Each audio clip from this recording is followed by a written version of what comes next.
विद्यार्थियों नमस्कार।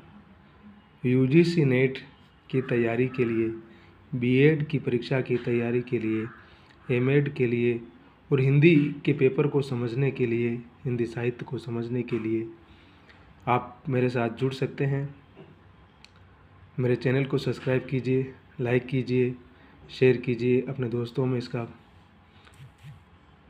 और भी प्रचार प्रसार कीजिए। उससे मेरा हौसला बढ़ेगा और मैं आपको लगातार हिंदी भाषा, साहित्य, आलोचना, नाटक, कहानी, उपन्यास,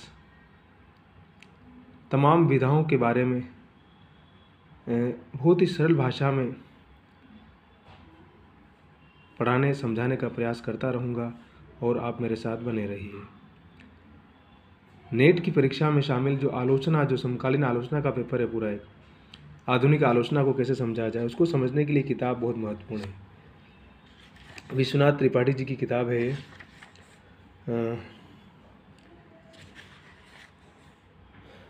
मात्र इस 72 में पहली बार छपी थी। उसके बाद फिर उसकी आवृत्ति लगातार होती रही है और आप अंदाज़ लगा सकते हैं इस किताब की लोकप्रियता का। 72 का उस समय याद कीजिए और आज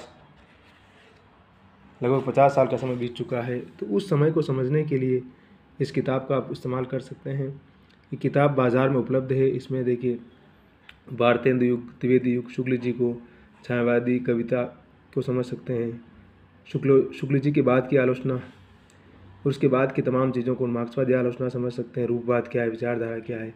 तो विश्वनाथ त्रिपाठी जी बहुत ही सीनियर आलोचक, समालोचक, चिंतक हैं और लगातार लिखते रहे हैं और बड़ी सरल भाषा में लिखते रहे हैं। और उनकी सबसे अच्छी बात है कि सामान्य से सामान्य विद्यार्थियों तक बड़ी सहजता से पहुंचते हैं। तो मैं आपसे ये रिकमेंड करूंगा कि इस किताब को आप संभव हो तो खरीद लीजिए और इस किताब का आप अगर उपयोग करेंगे तो आपको निश्चित रूप से लाभ मिलेगा, निश्चित रूप से फ़ायदा मिलेगा।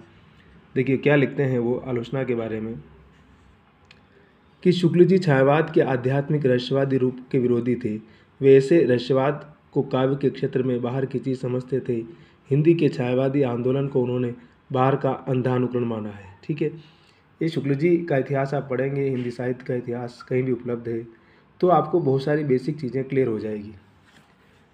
रूपवाद क्या है, विचारधारा क्या है, इसको समझने के लिए किताब बहुत इंपॉर्टेंट है। उसके बाद राम की शक्ति पूजा से लेकर हम जो तमाम कविता है, आधुनिक जो लेखन पद्धति है, आधुनिक विचारधारा है, विचार बोध है, उसको कैसे समझना है, क्या नहीं समझना है, उस लिहाज से बहुत ही महत्वपूर्ण किताब है। देखिए राम आलोचना के बारे में क्या लिखते हैं वो कि रामविलास शर्मा ने प्रेमचंद को कबीर, तुलसी और भारतेंदु की परंपरा से जोड़ा है। ऐसा करके डॉक्टर शर्मा ने केवल प्रेमचंद को ही स्थापित नहीं किया, प्रगतिवादी आलोचना पद्धति को भी हमारी जाति परंपरा से जोड़ा है। उन्होंने प्रेमचंद द्वारा चित्रित भारतीय जीवन की व्याख्या करके उनका निरीक्षण करके प्रेमचंद का मूल्यांकन किया है और प्रगतिवादी कसौटी को विश्वसनीय बनाया है। प्रगतिवाद मतलब जो आमतौर पर साहित्य में प्रगतिवाद, मार्क्सवादी आलोचना को देखा जाता है, लेकिन प्रगतिशील प्रेमचंद ये भी कहते हैं कि वो हर कोई जो अगर लेखक या रचनाकार है, अगर वो प्रगतिशील नहीं तो फिर लेखक कैसे हो सकता है। तो रामविलास जी का एक बड़ा योगदान रहा है आलोचना के लिए, लेखन के लिए। तो ये किताब अगर आप पढ़ेंगे तो आपको बहुत लाभ मिलेगा। तो हमारे साथ बने रहिए और हम कोशिश करेंगे कि क्रमबद्ध तरीके से चलें। मैं सिर्फ किताब का परिचय देने के लिए लिहाज से आपको ये सब बताया था। आप ये किताब राजकमल प्रकाशन से नई दिल्ली से छपी है, वहाँ से मंगवा सकते हैं, ऑनलाइन ऑफलाइन जैसे भी चाहते हैं। आजकल ऑनलाइन की सुविधा सबसे मुफीद है, हम कहीं पर भी किताब को आसानी से प्राप्त कर सकते हैं।